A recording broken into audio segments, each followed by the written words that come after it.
Today, pupunta tayo sa Food Panda dahil nabalitaan ko ay magkakaroon ng rider caravan dito sa Metro Manila. Pero ang tanong, bakit nga ba ako pupunta dito? Bigla kasing nag-log out yung account ko. At ang mahirap pa dito ay may order ako double run. At sa mga oras na yun ay hindi ko na talaga alam kung anong gagawin ko. Dahil wala akong contact sa customer at hindi ko alam yung address nila. Pero buti na lang talaga ay PandaGo. Nakasulat na mismo sa resibo yung number at yung address nila. Pero sobrang nahirapan talaga ako kung paano ko ito idadrop. Dahil nga nag-log out yung account at hindi na ito mabuksan kahit tama naman yung password. Hindi ko rin ito ma-reset dahil walang code na lumalabas. Kaya ang ginawa ko ay pinicturan ko na lang yung mga customer. Patunay na na-deliver ko sa kanila yung pagkain. Kaya 2 AM pa lang ay umalis na ako. Kailangan din kasi talagang agahan para tayo talaga mauna doon at maaga makauwi. Kasi matik talaga, maraming tao. At dadagsain talaga to dahil hindi lang concern ang pupuntahan ng mga rider. Pati yung mga gustong mag-apply sa Food Panda. At pagkadating ko nga dito ay marami ng tao. Yung iba nga daw ay dito na natulog. Located nga pala to sa Paseo de Manila, sa Rojas Boulevard. At halos tapat lang to ng Manila Bay. Sobrang nakakaantok pa talaga sa oras na to. Kaya ang ginawa ko muna ay nagkape muna ako para naman kahit papaano ay magising tayo. Dahil ang time start nito ay 10 AM pa. Medyo matagal pa at bumili na rin pala ako dito ng tinapay. Dahil hindi pa talaga ako kumakain. Pagkagising ko ay ligo agad. May listahan nga pala dito. Patunay ito kung anong oras ka dumating. Maganda rin talaga yung naisip ng mga rider na nauna na dito. Gumawa sila ng listahan para mamaya ay hindi na magkagulo. Sobrang inaantok na talaga ako dito kakahintay. Pero wala akong magagawa. Kailangan ko tong gawin. Unti-unti na rin palang nagdadatingan yung mga rider dito hanggang sa inumaga na at padami na ng padami yung mga dumadating. Nakipagkwentuhan nga pala muna ako dito sa mga hindi ko kakilala para naman kahit pa paano ay malibang-libang tayo. At nagulat ako sa mga kausap ko kung saan pa sila nanggaling.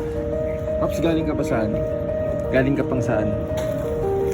Si Marquez Cavite. Oh, Cavite ka pa? Layo. Ano, apply o concern?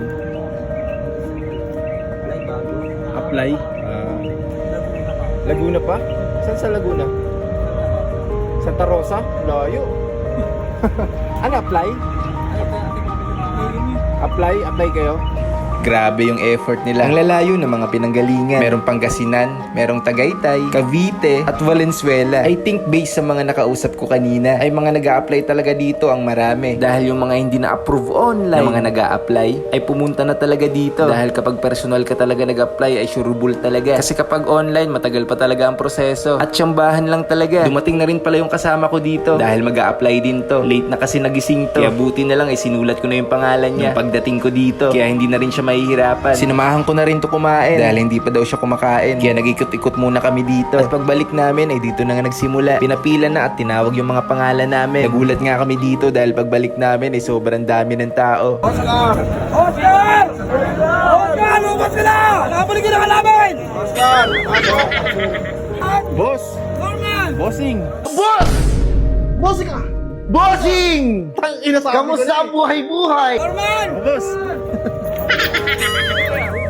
Nung tinawag at pinapili na kami dito, ay dito isa-isa na kami pumasok sa loob. Sa wakas, nakapasok din dahil sobrang init talaga sa labas. Kung ikukumpara dito sa loob, malakas yung aircon. Bago nga ulit kami pumila dito, ay may mga pinilapan muna kami dito online. At ang maganda pa dito ay may pang free burger. At syempre, tubig. Kahit papano ay nagkaroon ulit ng laman yung tiyan. At oo nga pala guys, nakaseparate nga pala dito yung mag-a-apply tsaka yung may concern. Ang dami ko ring nakausap dito na mga katabi ko. At tinanong ko kung anong concern nila. Grabe, iba't ibang uri na pinagbabawal na technique. Natawa talaga ako sa mga kwento nila. At may mga naging kaibigan din pala ako dito. Sana mabalik na yung mga account nyo mga brother. Dahil nakakalungkot lang dahil meron din talagang hindi na napagbibigyan.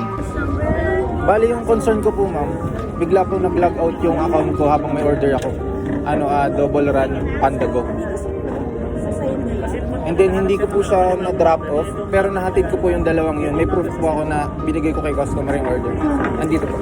At nung na-review na nila yung nangyari sa account ko, ay okay na. Nagkagulo-gulo pa nga dito dahil sa mga nangyayaring singitan. At nag-aaway-away na talaga sila. Hindi lang sa labas, kundi sa loob din. Kaya buti na lang talaga ay nagahan ko. Kaya kung pupunta kayo next time, ay agahan nyo na po para iwas hassle. Yung iba, nasayang lang din talaga yung punta. Hanggang 7 PM pa talaga to. Pero nabalitaan ko ay maaga daw nag-cut off. Dahil nga nagkagulo-gulo na. Late na rin pala yung vlog na to at ngayon lang na-upload. Dahil ang dami nating pending na vlog na hindi pa talaga natin na-upload. Kaya kung hindi ka pa nakakapag-follow, mag-follow ka na para update ka sa mga adventures natin. Yun lang, ride safe!